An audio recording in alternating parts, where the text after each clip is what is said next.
Assalamualaikum warahmatullahi wabarakatuh. Perkenalkan, nama saya Tuti Susianti, NIM 877856599. Saya dari program S1 PG PAUD Universitas Terbuka. Hari ini saya akan mempresentasikan tugas tutorial 3 dengan mata kuliah Filsafat Ilmu dengan topik pilar-pilar pendidikan dan relevansinya di era digital. Mengapa pilar harus jadi kompas bukan jadi pajangan? Dalam konteks pendidikan, pilar bukan sekedar metafora, ia adalah tiang penopang sistem yang meningkat seluruh bangunan pendidikan agar tidak roboh.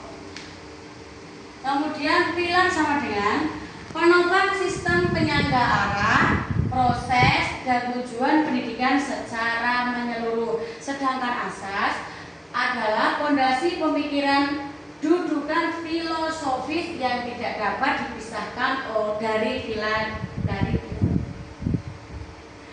landasan hukum. Negara merumuskan tujuan pendidikan bukan sekedar nilai raport. Undang-Undang Nomor 20 Tahun 2002 Tahun 2003 menegaskan bahwa pendidikan nasional bertujuan membentuk manusia beriman, berakhlak mulia, sehat, berilmu, kreatif, mandiri, serta warga negara demokratis dan bertanggung jawab. Membentuk watak pendidikan, membangun peradaban bangsa yang bermartabat. Kemudian mengembangkan potensi setiap peserta didik, didorong tumbuh secara holistik.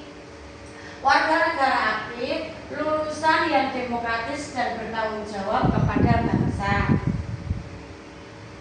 Asas peranan yaitu guru mengubah arah, bukan mengganti mesin. Ki Hajar Dewantara merumuskan 3 prinsip yang menempatkan guru sebagai penggerak kemandirian, bukan sekedar penyampai informasi. Ing ngarsa sung tulodo. Di depan guru memberi keteladanan nyata. Ing madya membangun karsa, itu di tengah guru membangun kemauan dan daya kreasi. Tutpuri Handayani dari belakang guru mendorong kemandirian peserta didik. Kemudian asas belajar yaitu digital menguatkan atau mengganti proses berpikir. Pendidik harus disusun agar peserta didik aktif mengembangkan potensinya, bukan pasif menonton layar. Ruh belajar aktif yaitu peserta didik membangun pemahaman, bukan sekedar mengonsumsi konten. Paradigma digital, teknologi harus menguatkan kemampuan berpikir, bukan menggantikannya. Kemudian asas otonomi, kemampuan beradaptasi di dunia yang berubah cepat.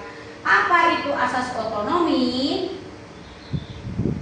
Institusi dan pendidik bergerak dalam koridor sistem untuk mencapai tujuan pendidikan nasional, namun dengan ruang untuk berinovasi. Relevansi di era digital, otonomi dibutuhkan agar kurikulum dan praktek belajar responsif terhadap kebutuhan nyata yang terus berubah. Koridor sistem, lembaga beroperasi dalam kerangka pendidikan nasional. Kemudian ruang inovasi, pendidik menyesuaikan metode dengan kebutuhan lokal. Yang terakhir, responsif digital, kurikulum merespon perubahan teknologi yang cepat. Potret filsafat pendidikan harus punya arah nilai. Filsafat pendidikan berfungsi sebagai kompas agar praktek pedagogis tidak sekedar teknik tanpa makna. Ontologi yaitu hakikat peserta didik, siapa yang kita didik. Epistemologi, sumber dan metode pengetahuan bagaimana cara belajar. Aksiologi, nilai yang ingin dicapai, untuk apa kita mendidik.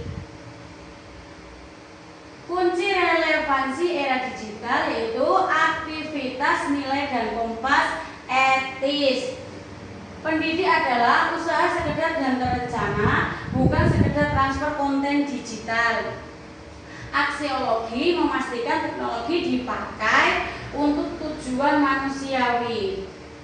Iman dan akhlak, teknologi tidak menggantikan nilai spiritual dan moral. Kemudian kecerdasan dan keterampilan digital memperkuat daya pikir, bukan melemahkannya. Teknologi bisa menggeser peran manusia. Dua risiko yang besar mengancam fondasi pendidikan nasional di era digital. Resiko 1 sama dengan asas peran melemah. Bisa belajar menjadi serba konten digital, keteladanan guru, dan dorongan kemandirian peserta didik beresiko terpinggirkan. Kemudian resiko 2, kompas filsafat hilang. Jika tujuan hanya output cepat, maka dan arah nilai pendidikan beresiko lenyap, teknik tanpa jiwa. Pilar menentukan cara kita memakai digital. Tanpa pilar mudah terseret, teknik tanpa tujuan yang jelas. Dengan pilar, digital menjadi alat bukan tujuan akhir. Gunakan 3 pilar Ki Hajar Dewantara sebagai kompas. Peran guru mendorong kemandirian, pembelajaran aktif membentuk potensi, dan pendidikan tetap berorientasi pada nilai-nilai luhur agama bangsa. Terima kasih presentasi dari saya. Wassalamualaikum warahmatullahi wabarakatuh.